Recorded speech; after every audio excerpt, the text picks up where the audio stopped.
Thank you for joining us here at Seton Hill University, our authors interviews that we've been doing all day. And joining me now is Nicole Peeler. Nicole, you're also full-time faculty here on the Hill, is that correct? That is correct, sir. And what type of writing do you do? Is there a particular genre that you're within, or? Yeah, I write urban fantasy, which is the same genre as the Sookie Stackhouse books that people know as True Blood. So it's kind of a new genre. Now, I understand you just recently wrapped up a series of books that you had released? Yes, I have a 6-book series. It's called the Jane True series. And the 6th book just came out at the end of May. So it's been an exciting ride. Absolutely. Now, did you release those both as ebooks and in print editions, or? They are, they're print, but also as ebooks and also as audiobooks. Okay. So there's a number of ways you can access them. And they're with Orbit Books, which is a sci-fi fantasy imprint, so they'll be in the sci-fi fantasy section of your bookstore. So without giving away maybe the whole plot line, why don't you just give us a little bit of an overview of what we can find in that series? No problem. My main character's name is Jane True, and she is part Selkie, and Selkies are a shape-shifting seal mythology from out of the Faroe Islands and Iceland and all those very lovely vacationing spots. And Jane's mother appeared mysteriously in the middle of a rainstorm and disappeared just as mysteriously 5 years later. So it really takes advantage of that Selkie mythology. They have sort of appearing and disappearing beautiful women. And she doesn't know she's part magical. She knows she has a secret, though. She can swim in waters that are not conducive to swimming off Maine. And in the Old Sow, which is actually a real whirlpool right outside of Eastport, Maine, it's the 5th biggest whirlpool in the world, and she considers it sort of her playground. So she knows there's something different about her, but she's been taught to keep this difference a secret. That secret has had very tragic consequences in her life, and she's sort of living through that still and kind of a victim of that still.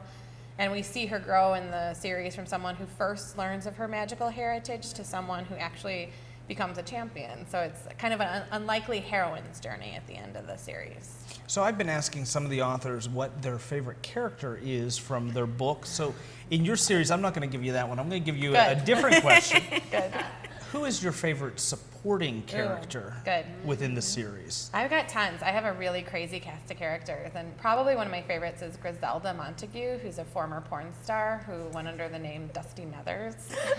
And Grizzy is omnisexual, is how I describe it, so nothing's safe around her, and she's always wearing these really over-the-top outfits. So, kind of choosing what she'd wear for a particular scene was always a lot of fun. And she's a real character, but she's also a really warm, supportive person. So she's definitely one of my favorites. Where do you think, or where do you attribute your influences? Well, I'm actually an academic. I'm a literary academic by trade, so I spent the last many years reading modernism. I did a PhD on Philip Roth and Martin Amis.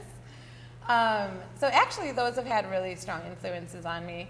But as far as writing's concerned, it's what I grew up reading, and I read a lot of fantasy and a lot of science fiction growing up. And a lot of what's today known as urban fantasy, but then was just these kind of weird fantasy books that people didn't know what to do with. So the Mercedes Lackey, Diane Tregarde trilogy. She was very early urban fantasy, and it didn't actually do very well, I don't think, because people didn't know what to do with it. And then Charles Dillint was another big influence. Yeah. So these series that really pulled in mythology and set it in our world, which I think was so fascinating to me, because I wanted our world to be magic so bad. And it made it accessible to people, be able to have these familiar ideas that were within our world, but then to have that speculative element. Absolutely. Yeah. What's next? What are you working on? Oh, yes, what's next? Yes, every Jane True fan in America is like, let me hear all it. 24 of them. Yeah. Actually, I'm working on a series set in Pittsburgh, and it was funny because, this was the first book that I wrote is the first book that I ever wrote. I have a really weird story. Most people, have written tons and are, used to sort of figuring out what to write next, and I never have had to figure out what to write next because I've only written the one thing. So I started a few proposals that just didn't go anywhere because I was latching on to ideas, and for this idea, which it's really got legs and it's really taking off, I started with a character again. So with Jane, I started with, I knew I wanted to write this sort of strong but vulnerable, very non-heroic heroine who would take all these female strengths that aren't necessarily acknowledged by society as strengths, and those would become the things that would make her a champion. And so this idea, I was in the shower, which is where most writers' ideas come from. That in the car. Yeah. 'Cause Yep. you can't write them down. Driving and showering. If they made a shower car, that would be toast. incredible. But so I was in the shower and I was like, I just moved to Pittsburgh proper, and I was like, I want to set a book in Pittsburgh. And I was like, ha ha ha, what kind of supernatural immortal creature would live in Pittsburgh? And then it was like this moment where like the clouds parted, and I was like, I need to answer that question. And that's where this character came from, and she's fabulous. So I'm pretty excited about her. Can you give us a little preview at all? I knew or he was you? going to ask for it. I don't know if My agent's upstairs, and Yeah. she will sense that I'm spilling something, and she will come down here. she'll be here right away. She'll just appear She'll apparate like in front magic. of you and She'll apparate and she'll smack me. So no, No. there can't be anything. So we have to leave it to our own devices until it comes out Yep. as to what superhuman powers exactly would exist And in since she's local, Pittsburgh. Pittsburgh. we'll have her on the show. We could have her on the show, whenever she's ready to yeah. review. Yeah, that's true. I am local. Absolutely. Woo. I just moved to I'm such a convert. I'm like, Pittsburgh's the best city ever. Yes. It gets under your skin. Did you wish I lived in move in here Pittsburgh, from someplace else? Well, oh yeah, I've been all over the world actually, and then I was in Louisiana last, and then I lived in Greensburg itself Okay. for a few years, and then I just bought a place in Highland Park. So You've been all over. I know. So she has a lot to compare it to. Yeah. So. Yeah, it's a great city. So I'm excited. So when do you anticipate that this will come out? The new one? The new one. Oh, I mean, we have to sell it. We have to do everything. It's So in we're- total we're like still- birthday. So I'm going to just wait dating. a long time to figure That's out. what this is. This isn't 5 days of cafeteria food. This is my idea, baby. So I'm sorry. That probably shouldn't be on television. No, that's what makes all of this. Yeah, it's, Yes. Yeah. Good. That makes good TV. Yeah. Are you kidding me? Great.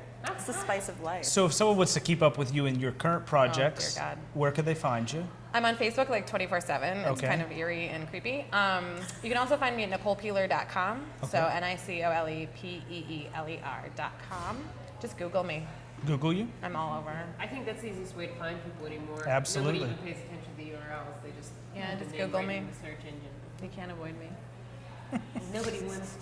Oh We love you. Yay. Well, I thank you for being with us, and as soon as you can release any information about this mythological being from Pittsburgh. Perfect. I want to know more. Perfect. Awesome. So stick around. We'll be back with more authors from Seton Hill University in just a short while.